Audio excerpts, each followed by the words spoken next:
ஒரு குழந்தை ரொம்ப சேஃபா ஃபீல் பண்ற ஒரு இடம் வந்து அதனுடைய வீடு. அதையும் தாண்டி அந்த வீட்ல அதனுடைய அம்மா. இப்ப அந்த அம்மாவினுடைய கரங்கள்ல பால் பால் எடுத்துட்டு வந்து அந்த பால்ல விஷத்த போட்டு அந்த அம்மா குழந்தைங்களுக்கு குடுத்து அந்த குழந்தைங்கள கொன்னுட்டாங்க. அபிராமி அப்படின்ற ஒரு பெண், ஒரு இளம் பெண் தன்னுடைய 2 குழந்தைகளையும் கொன்னுட்டு, இன்னைக்கு ஜெயில்ல அவங்க உட்கார்ந்துருக்காங்க. லைஃப் லாங்கா அவங்களுக்கு பெரவுல்ல வர முடியாத அளவுக்கு அவங்க இன்னைக்கு உள்ள போய்ட்டாங்க. வாழ்நாள் சிறை தண்டனை.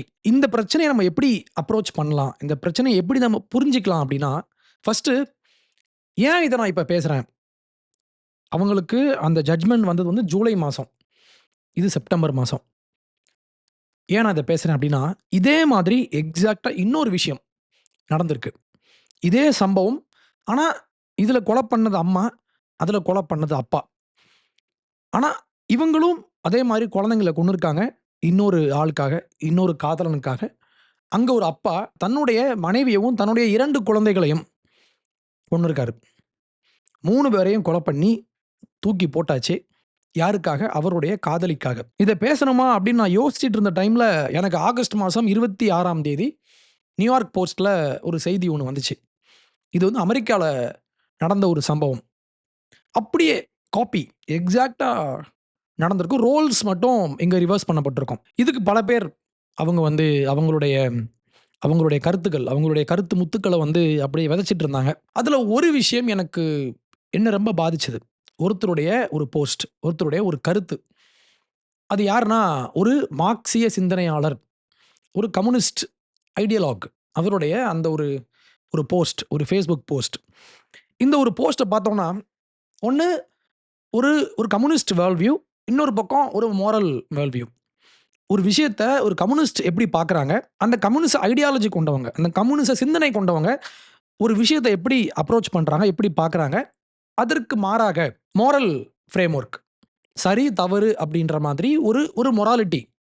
கடவுள நம்புறவங்க தான் இந்த மோரல் ஃப்ரேம்வொர்க்குள்ள வருவாங்க.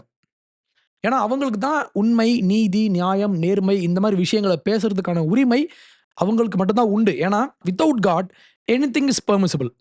இது யார் சொன்னான்னா, நான் பேசியிருப்பேன். ரஷ்ய எழுத்தாளர் ஃபியோதோர் தஸ்தாவ்ஸ்கி. அவர் பேசின விஷயம் இது.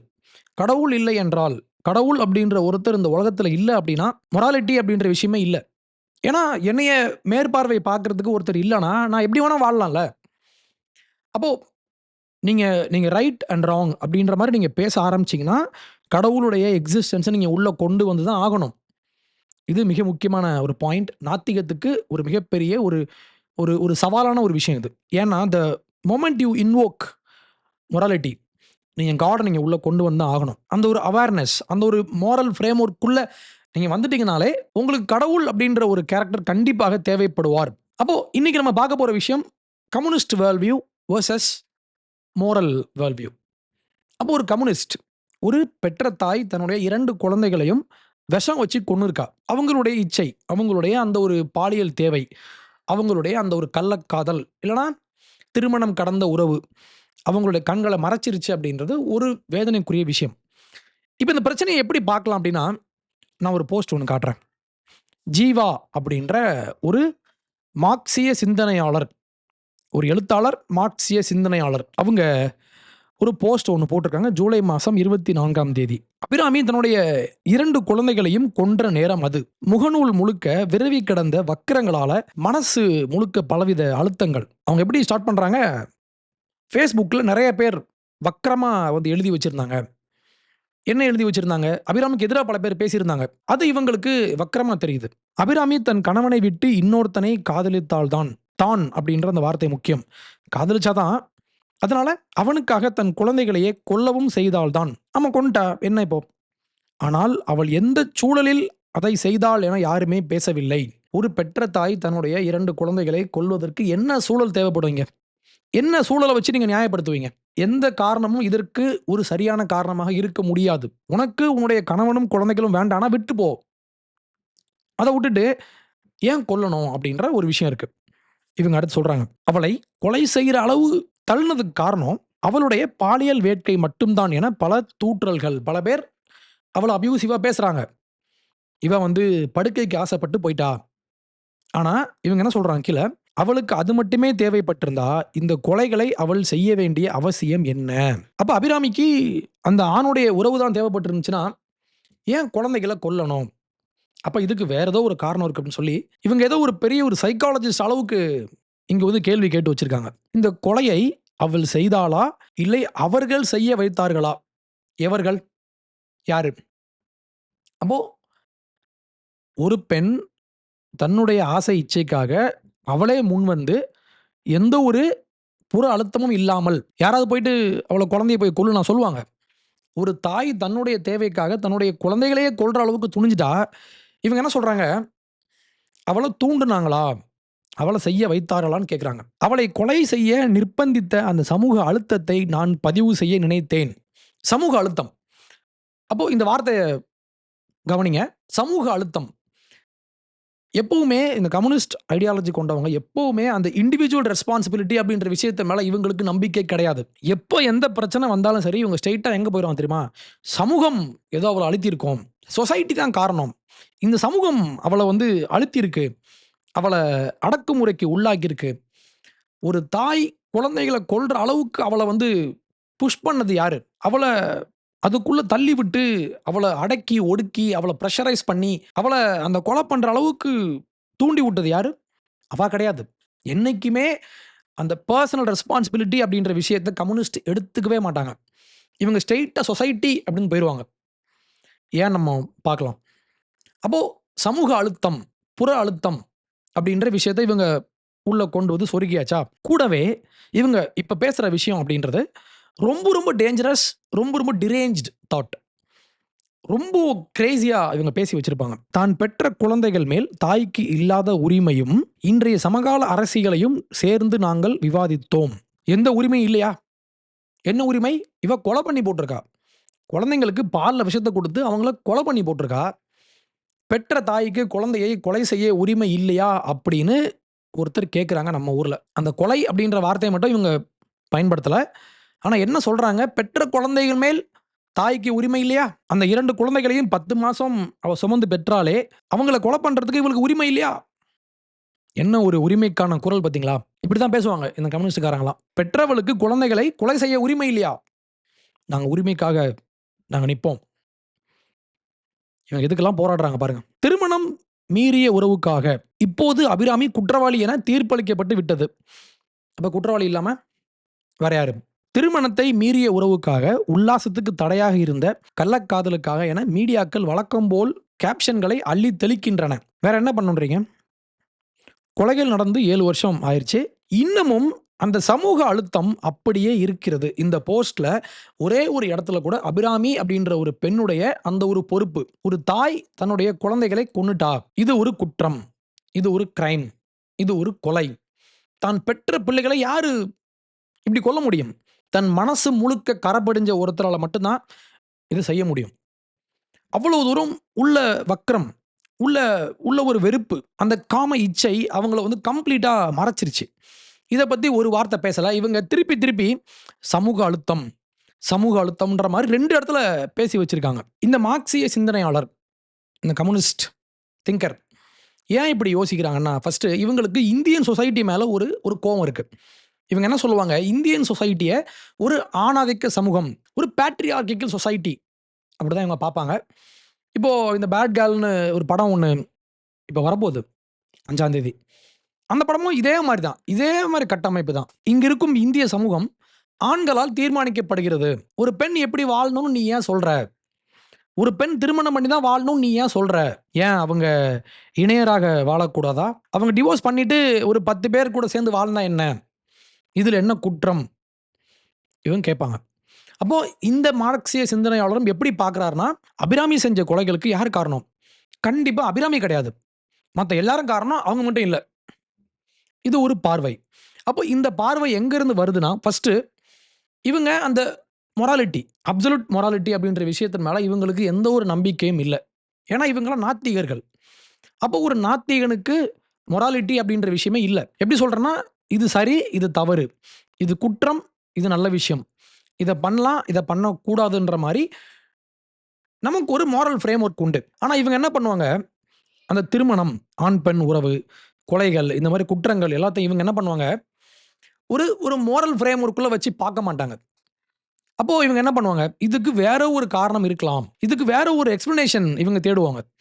அப்படி இவங்களுக்கு மாட்டுன ஒரு விஷயம் தான் சொசைட்டி, சமூகம். இந்த சமூகத்தின் மேல இவங்க பழிய போட்டுருவாங்க. அபிராமி ஏன் குழந்தைங்கள கொன்னா? இது ஒரு ஆணாதிக்க சமூகம். அவ வெளிய போறதுக்கு ஆசைப்பட்டிருப்பா. அவங்களுடைய ஹஸ்பண்ட் அவள வந்து அத பண்றதுக்கு வெளிய போறதுக்கு அனுமதிக்காம இருந்திருக்கலாம். அவருடைய குடும்பம், "ஏம்மா நீ வந்து உன் குழந்தைங்களுக்காக அவர் கூட சேர்ந்து வாழுமா. அந்த பிரியாணிக்காரன் கூட போகாதம்மான்னு" சொல்லி அந்த குடும்பம் அவள அடக்கி வச்சிருக்கலாம். இல்லன்னா அவளே கூட இந்த சமூகத்தினால கண்டிஷன் பண்ணப்பட்டு, நம்ம வெளிய போனா நமக்கு அவமானம் ஆயிருமோ!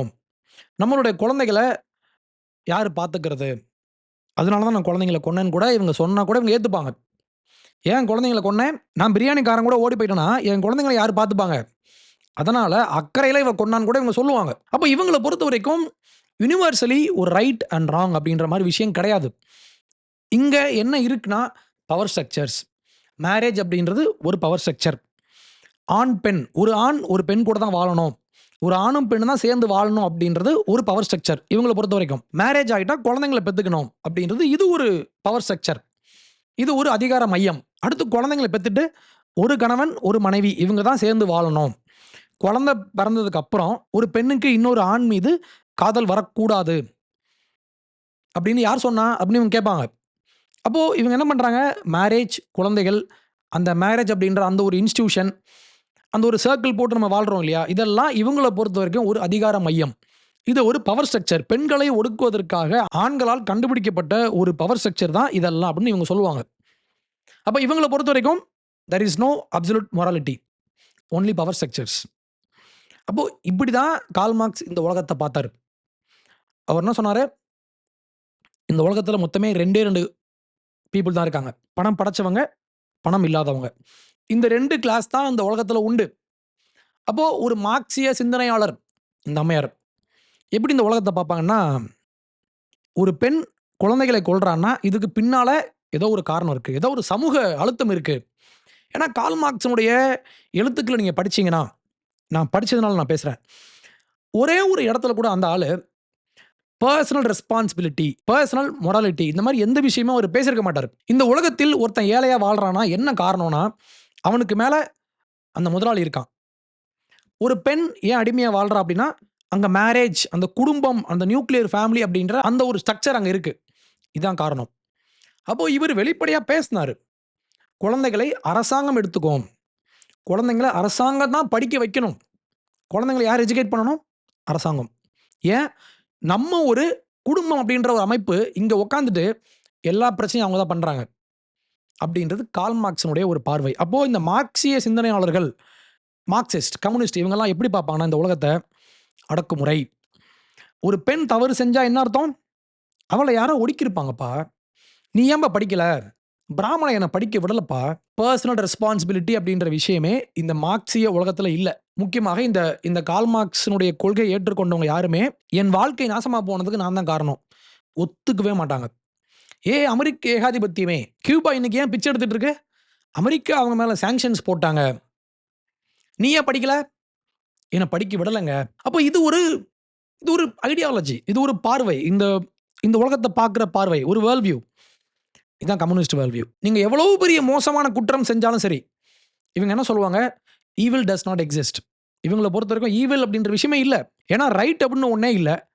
அப்ப எப்படி ராங் இருக்கும்? அப்சல்யூட் மொராலிட்டி அப்படின்ற விஷயம் காணாம போகும்போது, தனி மனித ரெஸ்பான்சிபிலிட்டியும் அங்க காணாம போயிரும். அப்ப என்ன அர்த்தம்? இவங்க என்ன சொல்ல வராங்கன்னா, அபிராமி தன்னுடைய குழந்தைகளை கொன்னதுக்கு யார் காரணம்? இங்கிருக்கும் இந்தியாவின் ஆணாதிக்க சமூகம். ஏன்னா இந்தியானா இவங்களுக்கு பிடிக்காது. இந்தியாவினுடைய அந்த கல்ச்சர், இந்தியாவினுடைய வேல்யூஸ் இவங்களுக்கு பிடிக்கவே பிடிக்காது. இந்தியாவுல உள்ள ஒவ்வொரு கூறுகளையும் இவங்க உடைச்சுக்கிட்டே இருப்பாங்க. இது மோசம், இது மோசம், இது மோசம். உன்னுடைய பாஸ்ட் ஒரு ஒரு அக்லியஸ்ட் பாஸ்ட் அப்படித்தான் இவங்க பேசுவாங்க. அப்போ இங்க இருக்கும் சமூகம், இங்க இருக்கும் மதம், இங்க இருக்கும் சொசைட்டி, இங்க இருக்கும் அந்த மோரல் ஃப்ரேம்வொர்க் தான் அபிராமிய கொலை பண்றதுக்கு காரணம்னு இவங்க சொல்லுவாங்க. ஆனா இன்னொரு பக்கம் இன்னொரு வேல்யூ ஒண்ணு உண்டு. Moral value. ஒரு தியிஸ்டிக் வேல்யூ. கடவுளை சார்ந்து இயங்குகிற, கடவுள் நம்பிக்கை சார்ந்து இயங்குகிற ஒரு மோரல் வேல்யூ. அங்க பார்த்தீங்கன்னா, மர்டர் இஸ் ஈவில். கொலை பண்றது தவறு. அது நீங்க எந்த சிச்சுவேஷன்ல இருந்தாலும் சரி, தன் குழந்தைகளை பெற்ற தாய் பால்ல பாய்சன் வச்சு அவங்கள துடிக்க துடிக்க கொலை பண்ணி, அவங்கள கொன்னுட்டு போறதுன்றது தவறு. ஒரு குற்றம். அப்போ இண்டிவிஜுவல் இதுக்கு பொறுப்பு. நீ குற்றம் செஞ்சனா அதுக்கு பொறுப்பு நீ தான். ஏன்னா கம்யூனிசம் அப்படின்றது ஒரு நாத்திக ஒரு ஐடியாலஜி. அங்க நம்ம என்ன பார்க்குறோமோ அதான் எல்லாமே. அவங்க உலகத்த பார்க்குற பார்வை அப்படின்றது ஒரு மெட்டீரியலிஸ்டிக் பார்வை. What we see is all there is. அவ்வளோதான். நம்ம பார்க்குறது தான் இங்க எல்லாமே இருக்கு. நம்மை தாண்டி ஒரு ஹையர் பவர் ஒண்ணும் இல்ல. அப்ப இவங்களுக்கு என்ன பண்ணலாம் அப்படின்னா, நீ தான் காரணம் சொல்லி போயிருவாங்க. ஏன்னா இவங்களுடைய அடிப்படையே கம்யூனிசம் உடைய அடிப்படையே நான் திருப்பி திருப்பி நான் சொல்றேன். எப்பவுமே இவங்க வந்து ஸ்கேப் கோட் பண்ணுவாங்க. ப்ளேம் பண்ணுவாங்க. அடுத்தவனையே தான் இவங்க ப்ளேம் பண்ணுவாங்க. எந்த காலகட்டத்திலயும் ஒரு சமூகம் தோத்துருச்சுன்னா, ஒரு சமூகம் கீழ இருக்குன்னா, ஒரு சமூகத்தில இருக்கிற ஒருத்தன் படிச்சு மேல வரல, ஒருத்தனுடைய வாழ்க்கை பின்னால போயிருச்சுன்னா, இவங்க ஸ்ட்ரெய்ட்டா இன்னொருத்தன தான் குறை சொல்லுவாங்க. இப்போ முக்கியமா இப்ப நம்ம ஊர்ல வர்ற இந்த படங்கள்லாம் பாருங்க. இந்த கம்யூனிஸ்ட் படங்கள்லாம் பாருங்களேன். கம்யூனிஸ்ட் ஐடியாலஜி கொண்டவங்கலாம் படம் எடுப்பாங்க. அதெல்லாம் பாருங்க. முக்கியமா இந்த பா. ரஞ்சித் இந்த மாரி ஆட்கள்லாம் எடுப்பாங்க. அவங்க படத்துலலாம் பார்த்தீங்கன்னா, எப்பவுமே அடுத்தவனைய தான் ப்ளேம் பண்ணுவாங்க. "நீ தான் காரணம், நீ தான் காரணம், நீ தான் என்ன ஒடுக்குன, பிதுக்குன, மிதிச்ச." இது அவங்களுடைய பார்வை. அப்ப கம்யூனிசம் அப்படின்றது ஒரு ஒரு எக்கனாமிக் கொள்கை மட்டும் கிடையாது. இது ஒரு நம்மளுடைய இடதுசாரி மக்கள் கிட்ட அப்படியே பரவி கிடக்கிற பேருன்றது ஒண்ணு தான். ஆனா அந்த கம்யூனிஸ்ட் அப்படின்ற இந்த விஷயம் ஒரு கட்சி மட்டும் இல்ல. இது ஒரே ஒரு கட்சி மட்டும் கிடையாது. நான் ஒரு விக்டிம்னு ஒருத்தன் நம்ப ஆரம்பிச்சிட்டாலே, ஹி இஸ் அ கம்யூனிஸ்ட். அவ்வளோதான். ஏன்னா, ஒருத்தர் ஏன் விக்டிமா மாறுறாரு? இன்னொருத்தன் என்ன ஒடுக்கிட்டான். அவன் என்ன மிதிச்சுட்டான். அவன் என்ன நசுக்கிட்டான். அப்போ நான் என்ன பண்ணேன்? நான் ரொம்ப உத்தமன். இதான் கம்யூனிசம் உடைய அடிப்படை. அப்போ அபிராமி ஏன் குற்றம் செஞ்சா? சமூகம் அவள ஒடுக்கிருச்சு. அவளுடைய திருமணம் அப்படின்ற அந்த உறவு அப்படின்றது அவள ஒடுக்கிருச்சு.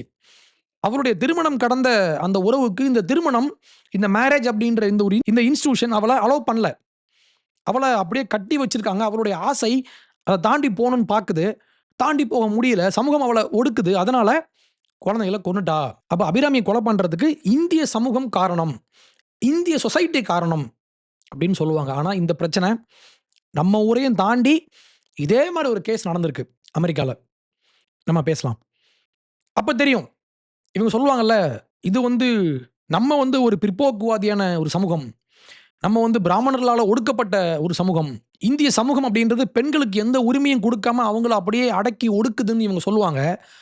ஆனா இன்னைக்கு உலகத்துல one of the progressive countries நாங்க முற்போக்கா பேசுறோம். அங்கலாம் ஒருவனுக்கு ஒருத்தி அப்படின்ற விஷயமே அங்க இல்ல.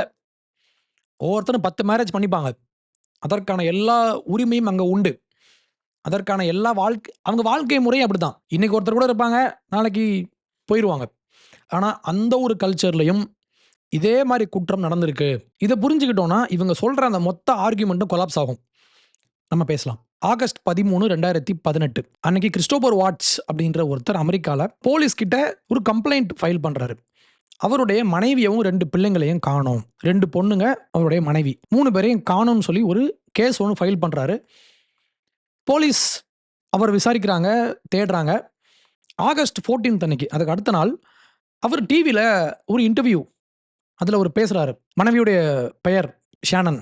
ஷானன், பொண்ணு பெல்லா, செலஸ்ட் 3 பேர். ஒரு பொண்ணுக்கு 4 வயசு, ஒரு பொண்ணுக்கு 3 வயசு. ஷானன், பெல்லா, செலஸ்ட் 3 பேரும் எங்க இருந்தாலும் வீட்டுக்கு வந்துருங்க. நான் உங்கள தேடிட்டு இருக்கேன். அப்படின்னு சொல்லி டிவில பேசுறாரு. அதுக்கு அடுத்த நாள் ஆகஸ்ட் 15ஆம் தேதி போலீஸ் அவர அரெஸ்ட் பண்றாங்க. அந்த அப்பாவ. ஏன்? அந்த 3 பேரையும் கொலை பண்ணது அவர்தான். இந்த கிறிஸ்டோபர் வாட்ஸ் அவருடைய மனைவிய கழுத்த நெரிச்சு கொன்னுருக்காரு. அவர் ஒரு ஆயில் கம்பெனில வொர்க் பண்ணியிருக்காரு. அந்த ஆயில் கம்பெனிக்கு அவங்கள அந்த பாடிய எடுத்துட்டு போயிட்டு அங்க புதைச்சாச்சு. அவர அரெஸ்ட் பண்ணி அவர கேட்டப்போ, அவர் சொன்ன விஷயங்கள் ரொம்ப அதிர்ச்சிகரமானது. அவர் என்ன சொன்னாரு, "நான் என் மனைவிய கழுத்த நெரிச்சு கொலை பண்ணேன். கொலை பண்ணிட்டு அவங்களுடைய பாடிய எடுத்து அவர் வீட்ல இருந்து 45 நிமிஷம் கார டிரைவ் பண்ணி அங்க எடுத்துட்டு போயிட்டு அவங்கள அங்க புதைக்கிறாரு." அவருடைய 2 பெண் குழந்தைகள் அவங்கள என்ன பண்ணாருன்னா, அவங்களையும் அம்மாவ கொலை பண்ணி, அம்மாவ அந்த மாடியிலருந்து இழுத்துட்டு வர்றப்போ, அந்த குழந்தை, அந்த 4 வயசு பொண்ணு, அத பாத்துருது. இவர் என்ன பண்றாரு, அந்த 2 குழந்தைங்களையும் அதே ட்ரக்ல அம்மாவுடைய பிணத்த எடுத்து ட்ரக்ல போட்டுட்டு, அதே ட்ரக்ல இந்த குழந்தைங்கள ஏத்திட்டு இவரு போறாரு. இந்த குழந்தைங்களுக்கு எதுவுமே தெரியல. ஒரு பொண்ணுக்கு 4 வயசு, இன்னொரு பொண்ணுக்கு 3 வயசு. சின்ன சின்ன குழந்தைங்க. இவர் என்ன பண்றாரு, அந்த ட்ரைவ் பண்ணி எடுத்துட்டு போயிட்டு அவங்க பொணத்த புதைச்சுட்டு, அந்த சின்ன பொண்ணு 3 வயசு பொண்ண முதல்ல பிளாங்கெட் ஒரு போர்வை எடுத்து அந்த பொண்ண மூஞ்சில வச்சு அமுக்கி, அந்த பொண்ண கொல்றாரு. அந்த பொண்ண கொன்னுட்டு, அந்த 4 வயசு பொண்ணு இத பார்த்துக்கிட்டே இருக்கு. அந்த பொண்ணு கேட்குது, "அப்பா செலஸ்ட்டுக்கு ஆன மாரி எனக்கும் ஆயிருமா?" அந்த செலஸ்ட்ன்றது அந்த 3 வயசு பொண்ணு. அந்த 3 வயசு பொண்ணுக்கு ஆன மாரி எனக்கும் ஆயிருமான்னு சொல்லி அந்த பொண்ணு கேட்குது. அப்பாவியா கேட்குது. அந்த பொண்ணுடைய கண் எதிரே அந்த 3 வயசு பொண்ண இந்த ஆளு பிளாங்கெட்ட வச்சு கொல்றான். இந்த பொண்ணு கேட்குது. இந்த பொண்ணையும் கொஞ்சம் கூட இரக்கம் பார்க்காம இந்த பொண்ணையும் பிளாங்கெட்ட வச்சு மூடி கொல்றான். அந்த பொண்ணு ஃபைட் பண்ணியிருக்கு. அவளுடைய நாக்கெல்லாம் அவளே கடிச்சு ஃபுல்லா பிளட்டு. 3 பேரையும் கொலை பண்ணிட்டான். இப்ப இந்த குழந்தைங்கள அந்த ஆயில் டேங்க்ஸ் இருக்கும். ஆயில் ரிஃபைன் பண்ற அந்த டேங்க்ஸ். அந்த டேங்க்ஸ்க்குள்ள ஒரு சின்ன ஒரு டியூப் மாரி இருக்கும். ஒரு 8 இன்ச் டியூப். அந்த டியூப் உள்ள அவங்க பொணத்த அப்படியே உள்ள இடிச்சு உள்ள அமுக்கி வச்சிருக்கான். போலீஸ் பாடிய ரெக்கவர் பண்ணி இவன அரெஸ்ட் பண்ணியாச்சு. அரெஸ்ட் பண்ணிட்டு, ஏன் இத பண்ணேன்னு கேட்டா, அவன் ஒரு காரணம் ஒண்ணு சொன்னான். நிக்கோல் கெசிஞ்சர் அப்படின்ற இவன் கூட வேலை பார்த்துட்டு இருந்த ஒரு பொண்ணு. அந்த பொண்ணுக்கும் இவருக்கும் அஃபயர் இருந்திருக்கு. இவங்க 2 பேரும் திருமணம் கடந்த உறவுல உல்லாசமா வாழ்ந்திருக்காங்க. இப்ப என்ன பண்றாரு, டிவோர்ஸ் பண்ணலான்னு சொல்லி ஒய்ஃப் கிட்ட போய் கேட்கிறாரு. நான் டிவோர்ஸ் பண்ணிட்டு அங்க போய் வாழப் போறேன்னு சொன்னா, அவங்க ஒய்ஃப் வந்து கன்சீவா இருந்திருக்காங்க. இது முக்கியமான விஷயம். அவங்களுக்கு 4 மாசம் வயித்துல குழந்தை. 15 வாரம். அவங்க டிவோர்ஸ் பண்ணிக்கோன்னு சொல்ட்டாங்க. ஆனா குழந்தைங்கள நீ பார்க்க மாட்ட. அந்த கஸ்டடி நான் எடுத்துப்பேன்னு சொல்லி இவங்க சொன்ன உடனே இவனுக்கு கோவம் வந்து அவங்கள ஸ்ட்ராங்கிள் பண்ணி கொன்னுட்டான். இதான் நடந்திருக்கு. யாரால? தன்னுடைய கள்ளக்காதலிக்காக, தன்னுடைய திருமணம் கடந்த உறவுக்காக, இன்னொரு காதலிக்காக 3 பேரையும் கொன்னுட்டான். இப்போ அமெரிக்க சமூகம் அப்படின்றது நமக்கு தெரியும். புரோகிரசிவ் அப்படின்ற பெயர்ல அவங்க ரொம்ப அப்படியே ஃபார் எக்ஸ்ட்ரீம்க்கு போனவங்க. இஷ்டத்துக்கு வாழலாம் அப்படின்னு சொல்ற ஒரு சமூகம் அது. அந்த சமூகத்துல இதே மாரி குற்றம் நடந்திருக்கு. அபிராமி மாதிரியே ஒரு குற்றம் அங்க நடந்திருக்கு. அப்ப இங்க பேட்ரியார்கி. அப்ப நம்ம ஊர்ல பேட்ரியார்கி, நம்ம ஊர்ல சமூக அழுத்தம்னா, அந்த ஊர்ல என்ன? அந்த ஊர்லயும் அழுத்தமா? அங்க யாரு இவங்கள அழுத்துறாங்க? அங்கலாம் இஷ்டம் போல வாழலாம். ஆனா அங்கேயும் குற்றம் நடந்திருக்கு. அப்ப ஈவில் அப்படின்றது எல்லா இடத்துலயும் எங்கேயும் நடக்கக்கூடிய ஒரு விஷயம். அப்ப இங்க நடந்த அபிராமி கேஸ்க்கும், அமெரிக்காவில் நடந்த கிறிஸ்டோபருடைய கேஸ்க்கும் வித்தியாசமே இல்ல. 2ம் சேம் தான்.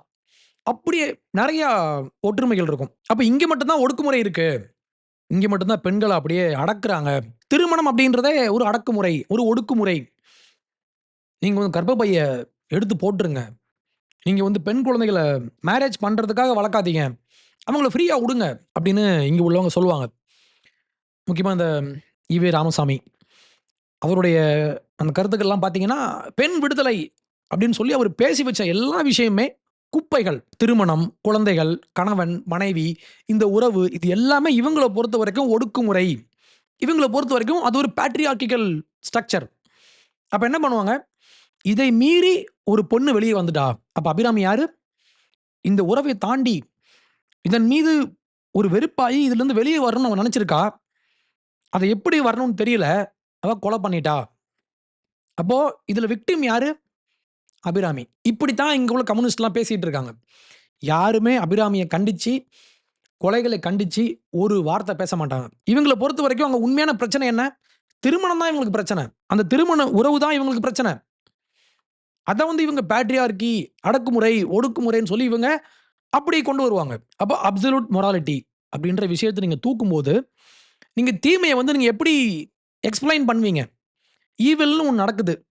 ஒரு பெற்ற தாய் குழந்தைகள கொல்றா. அத எப்படி நம்ம எக்ஸ்ப்ளைன் பண்ணலாம்? நீங்க மொராலிட்டி அப்படின்ற விஷயத்த நீங்க டினை பண்ணும்போது, நீங்க தீமை, ஈவில் அப்படின்ற விஷயத்த நீங்க எப்படி அதற்கான விளக்கத்த நீங்க எப்படி குடுப்பீங்க? அப்ப இவங்க என்ன பண்றாங்க, இவங்களுக்கு ஒரு கட்டாயம் வருது. என்ன? சமூகத்தின் மேல பழிய போடு. அப்ப ஹியூமன் பீயிங் எந்த ஒரு எல்லைக்கும் போய் தவறு செய்யக்கூடிய ஒரு ஆட்கள் தான். அப்போ இங்க தீமை அப்படின்ற விஷயத்த எப்படி நம்ம அட்ரஸ் பண்ணலாம் அப்படின்னா, தவறுன்னு ஒண்ணு நடக்கு. குற்றம்னு ஒண்ணு இருக்கு. அதற்கான காரணம் யாரு? அந்த இண்டிவிஜுவல். அந்த இண்டிவிஜுவல் தன்னுடைய குற்றத்தை ஒத்துக்கிட்டு, அவன் மனம் மாறணும். அவன் தன் தவறை விட்டு திருந்தணும். இத இவங்க பேசவே மாட்டாங்க. இவங்களுடைய அப்போ சமூகம், சமூகம், சமூகம்னா, அப்ப இந்த குற்றத்துக்கு யாரு காரணம்? சமூகத்துல யாரு காரணம்? இவங்க உடனே பேட்ரியார்கி, மதம். அப்போ இவங்களுடைய நோக்கம் என்னன்னு புரியுதா உங்களுக்கு? இவங்க நோக்கம் வந்து இண்டிவிஜுவலுடைய தவறை சுட்டிக்காட்டி, அவங்கள நல்வழிப்படுத்துறதோ, அவங்கள செய்த குற்றத்தை சுட்டிக்காட்டி, அவங்கள நெறிப்படுத்துறதோ கிடையாது. இவங்கள பொறுத்தவரைக்கும் இவங்களுடைய ஒரே நோக்கம், கடவுள், மதம், குடும்பம் இந்த மாரி விஷயத்த உடைக்கணும். இது மட்டும் தான். அப்ப இத ஒரு சாக்கா பயன்படுத்தி, அபிராமிய ஒரு சாக்கா பயன்படுத்தி, இவங்க எங்க வராங்க? சொசைட்டி, நம்மளுடைய மதம், நம்மளுடைய ஆன்மீகம், நம்மளுடைய கடவுள் நம்பிக்கை, நம்மளுடைய குடும்ப அமைப்பு. இத முதல்ல உடைச்சிரு. இத உடைச்சிட்டனா எல்லா பிரச்சனையும் தீர்ந்துரும். அப்படின்றது தான் ஒரு கம்யூனிஸ்ட், மார்க்சிஸ்ட், சோஷலிஸ்ட் பார்வை. அப்ப கம்யூனிசம் அப்படின்ற அந்த ஒரு விஷயம் அழிக்கப்பட வேண்டிய, ஒழிக்கப்பட வேண்டிய, நம்மளுடைய சமூகத்திலிருந்து நீக்கப்பட வேண்டிய ஒரு தீமை அப்படின்னா, நான் சொல்வேன் கம்யூனிசம். நன்றி.